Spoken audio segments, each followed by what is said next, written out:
Hey, so this video is going to look at the MixPad app, which is the more powerful one, but the more dangerous one as well. So that's the black DLive app as opposed to the white one here. They're both up here on the desktop somewhere. There's the One Mix and the MixPad. So you can find it just scrolling through the apps here, or they should be saved down here as well. So the MixPad, just like the other one, we don't want to be in demo mode. We want to actually be hooking up to our mixer. And if we're not able to do that, it probably means we're not on the NLCC audio Wi-Fi, which is the one that talks to the soundboard. Enter it, and again, this is the connection address 192.168.102.109. That is printed on the back of the white iPad mini. And hopefully, like I said, we'll change this to being a host name someday so that it's something much more memorable like Worship Center or Soundboard or something. But for now, we have to use the address and we can connect. Only option right now is admin, which gives you all the control in the world, which again is very, very dangerous. So by default, I am controlling the main mix in the house right now, and I can do everything. I can change the EQ, I can change the gain, all the stuff that sound people need to do on a soundboard is right under my fingers, which is very dangerous. So we don't want to be using processing, even though it's all available to us. We want to be using routing when we're actually setting our mix, and we want to be using setup to build our mix. So the first thing I want to do is actually make sure I'm controlling an in-ear mix. Right now I'm controlling the main mix. So how I can change that in a pinch on routing, let's say, is I look through the mixes, I can slide through, and unlike the One Mix app, I have control of every mix that the board has. It's all, I'm going to see way more than I need to see. So I will tailor that down for myself soon. So let's say I want to use this to control Tiana's mix, which is IEM2 has been renamed. 1 Megan, 2 Tiana, IEM 3, 4. Often these will just say IEM 1, 2, and 3, and 4. So if I double click, this will tell me we are now controlling Tiana's mix. So this is the MixPad app, and I'm controlling Tiana's mix with it. So notice that in this routing layer, which is the same as the mix menu in the One Mix app, you've got a bottom and a top here. So in this app, I can look at all of the inputs on the whole board, which is, again, more than I want, but it means I can add anything for myself without having to drag it into my custom layers. I can see this whole 128 channels of board right here. What I can notice here is that custom 3 lives on the top and custom 1 and 2 live on the bottom. So that's what I want to be mindful of when I'm building this app for myself. So custom 3, I probably want to have any of the mixes I'm bouncing between and some main channels. And then 1 and 2 are going to be my shortcuts to families of sounds that I really need. So on this app, inputs puts all the inputs in the order that they're on the board. And it happens to be that the drums are all at the beginning. So I would say on this app, if you're using MixPad, don't put the drums at all in your custom 1, 2, or 3, because I can just go to inputs really quickly and the very beginning is all the drums. And then the instruments are right after that. I've got guitars and piano and keys. And then other instruments, and then after bass, we get into the 4 vocals. Like, it all lives here, but especially the drums, you can get at these when you need to, just by going to the inputs layer. So custom 3, what do I want to fill it with? I have to go to setup to make those changes, but custom 3, which is the top one, is totally blank right now. If I know that I'm using all 4 in-ear mixes and I'm bouncing between them, I will put the masters for 1, 2, 3, and 4 right in this custom layer that's going to live on the top. And let's say I want to put my singers here. Let's say there are 4 singers. And then I'll pick maybe 2 main instruments that I want control of right here as well. I would probably go with keys and, or maybe I'll stop there. Yeah, it's looking kind of full. We don't normally have 4 singers, but so there it is. The 4 masters that matter if we're bouncing between different mixes on this iPad, the 4 singers and keys. Okay, so we know that's going to be on the top. On the bottom, I would probably fill this with all the instruments first. So I'll take these away.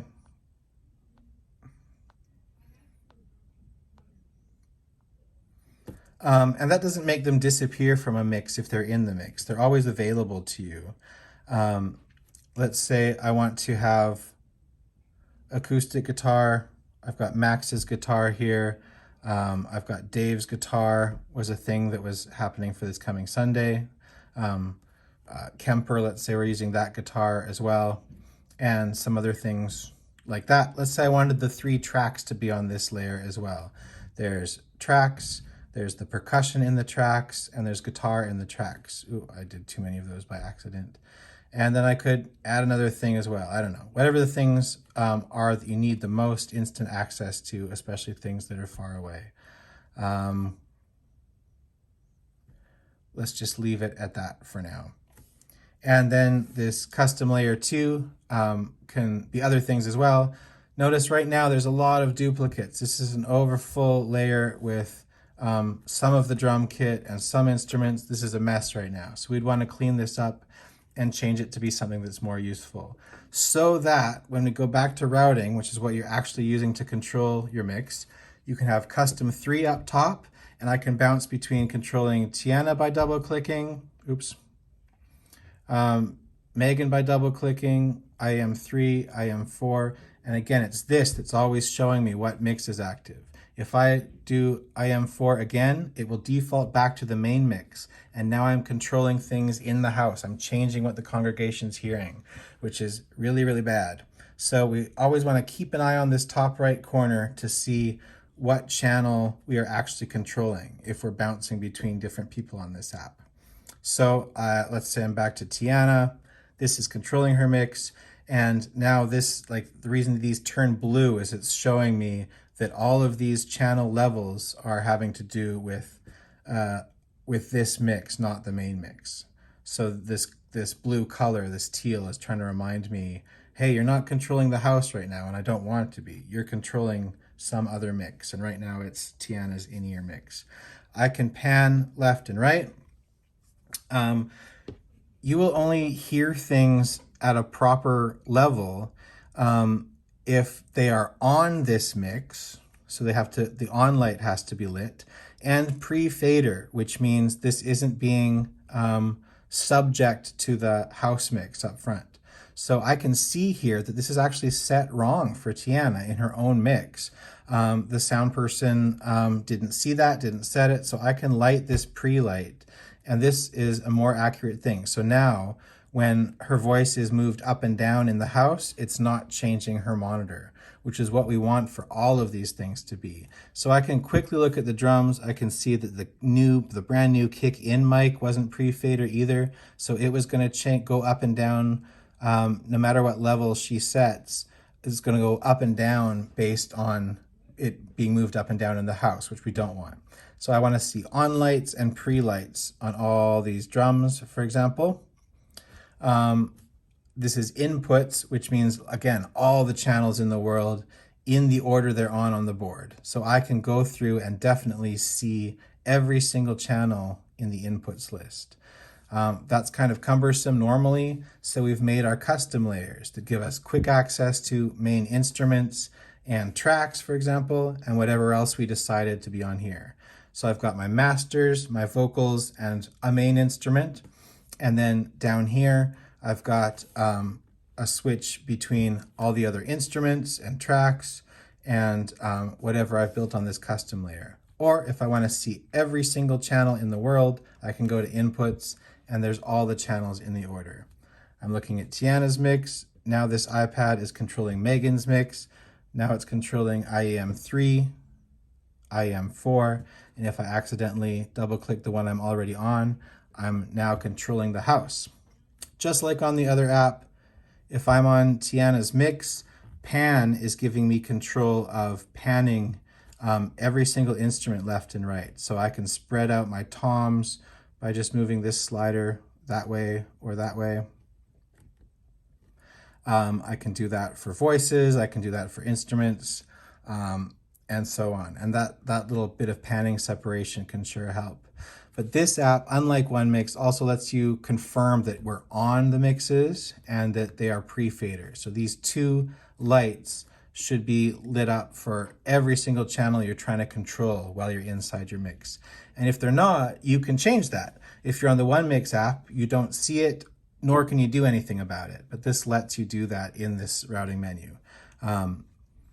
Another note is that if there's some random instrument that is not in your custom layers, but you're not that picky about how much of it you need, you just want some, like I want some of Matthew's preaching mic in my mix, it might be easier to just ask the sound person, because they can bounce into your mix and put some of Matthew's preaching mic, or whoever's preaching's mic. So also on the input list, because I'm here, I could go all the way over and find Lav 1, which is the mic that we use for preaching, and there's some here already, and it's on and pre-fader in this mix. So there's that much of the preaching mic in this mix already, and you can change it. But if you didn't want to hunt through all the inputs, and if it's not easily accessible on one of your custom layers, your sound person should be able to just make a quick change, make sure to add this new instrument, that sort of thing. So those should be things that are available to you as well. So this is the MixPad app. Hopefully that helps.